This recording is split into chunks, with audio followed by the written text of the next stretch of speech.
I always struggle between choosing between science or a creative endeavor. But of course, you're good in physics, you go do that. Why would you become an artist if you can be a physicist, right?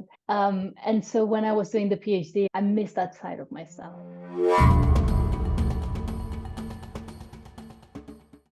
Welcome to Physicists in the Wild. My name is Aggie Branczyk. In this series, we chat with physicists who pursued careers outside of academia. In this episode, we chat with Cristina Escoda, who did her PhD in string theory and now is a venture capitalist, angel investor, and writer. Right now, my sole focus as an investor is running Tachyon Ventures, which is an early stage biotech venture capital firm. And so what we do is we invest in very early stage companies that have some sort of intellectual property around science, and science that can be developed into either a therapeutic or a diagnostic tool or some sort of platform that can just develop drugs. It's very exciting in the sense that I get to talk to all these entrepreneurs and scientists who are brilliant people and have discovered amazing stuff, or we're talking about other discoveries that have the potential to really change things in life sciences and in medicine. So that's one side of my activity. I think that's my main activity. I continue to be involved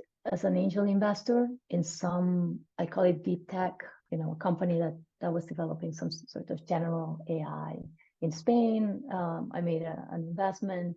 And I'm always scouting because I do like that side of things. And biotech is kind of narrow in its own way. And so I try to direct those interests into that.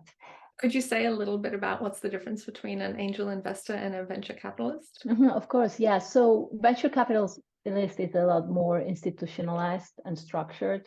You have generally a firm like Tachyon Ventures that manages different funds. We're onto ours. We have 2 funds now. We're raising for our 3rd fund. And the way you do it is that fund becomes a vehicle to invest in companies and a vehicle for investors that are called limited partners to invest into the fund. So you funnel capital into the fund and then out of the fund into the companies. As an angel investor, you're the sole investor in the company, so you can choose companies and you do it from your own, say, capital. I mean, some people have their own vehicle, but it's very personal. Okay. And the investments tend to be a lot smaller and earlier, a lot riskier. So, it's you do it more for the passion of, interacting with those entrepreneurs. And then, of course, if there's financial return, I mean, that's amazing. So those are my 2 main activities professionally. And then I just more recently started writing as a practice that I do daily, which makes me very happy. Are you writing a book? I'm writing a book. Yes. I write different things too. I write some poetry, but right now I'm writing this book and there's no pressure. No one is waiting for it. There's no editor on one end but it feels great to have that outlet without having to, tell anyone just yet. How is it that you ended up doing a PhD? I think as a child, I was very curious about nature. Initially, I thought I was going to become a biologist and had all these magazines about biology. And then I think I can't remember one exactly, but I started just focusing more on the universe and then philosophy. And I remember at some point reading The Brief History of Time by Stephen Hawking. And I think I'm not the only one. And it sounds kind of cliche, but I was like, wow, this is insane. This exists and it's so different from what we know. And so at that point, I think that's when I decided, and I started reading a lot more popular science books on the universe and so on. And so when I graduated from high school, I really knew I wanted to study physics. I was also interested in philosophy. So I started both degrees at the same time. That was in Barcelona. For the longest time, I was, my eyes were on this PhD. And obviously, when I had the opportunity to do it at Cambridge, where Stephen Hawking was, I was like, wow, everything is working out. And so your PhD was in string theory, right? Yes. And so when I was doing my, it's interesting because I was very interested in cosmology and theoretical physics. And at the time, there were 2 sort of competing factions. There was the string theory, and there was quantum gravity. And I remember talking to some of the professors And everyone was telling me, look, if you go into quantum gravity, it's a bit of a dead end because it's like sort of the underdog. And so if you want to find positions and like do an academic life, string theory is where you should go. And at the time I was like, oh, okay. And both seem to be dealing with the same question. So that's how I ended up pursuing string theory. I think in hindsight, possibly because of the way my brain works and my interest maybe more in geometry and like more formal stuff, I would have maybe enjoyed more quantum gravity focus, but who knows, you know. And at the time that you started your PhD, was your plan to stay on the academic path? Yes. When I started, I was like, you know, I'm going to get my PhD and just go into the like academic track.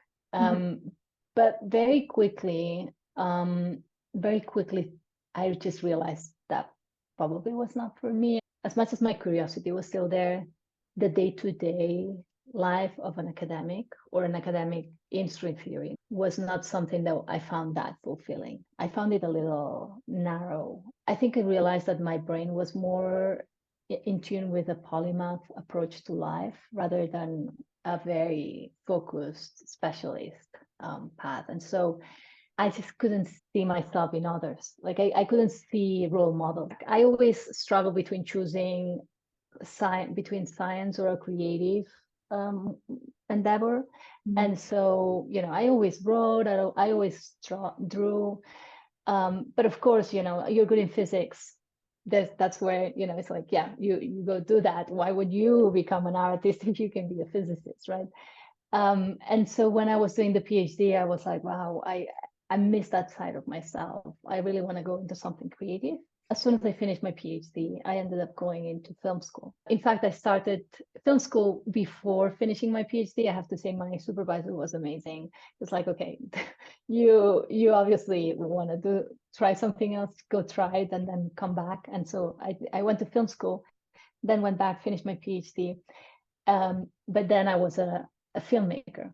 And I was a pretty poor filmmaker for a while, and that was hard. And then luckily, I was sharing a flat in London with a guy who was applying to business school. And I didn't even know what business school was at the time. So I was like, business school, what is this? And so he basically just told me a little bit what is it that you get to learn at business school. And I figured, wow, I have no idea about real world skills, right? I don't know what economics is. I don't know anything about business. I don't know how to even get negotiate my own salary. And so with my my partner at the time, we applied to business school we were both filmmakers, and we were like, hey, let's try to get this, see if it works out. And we were accepted. So that's how I ended up being accepted at NYU, and that's how I ended up moving to the US. And it was only after my MBA that I got into what's understood as the professional work, as in, there's a job and you get properly paid for it, and there's some sort of career. When you finished business school, did you already have in mind that you wanted to get into venture capital? Not really. No. To me, business school was like, wow, finance and economics and supply and demand and sunk costs. And suddenly I felt like a lot of things that I didn't understand about the world fell into place. And so I wanted more. And being in New York, I think it's such finance heavy place. I was like, yeah, I'm just gonna go and work in finance.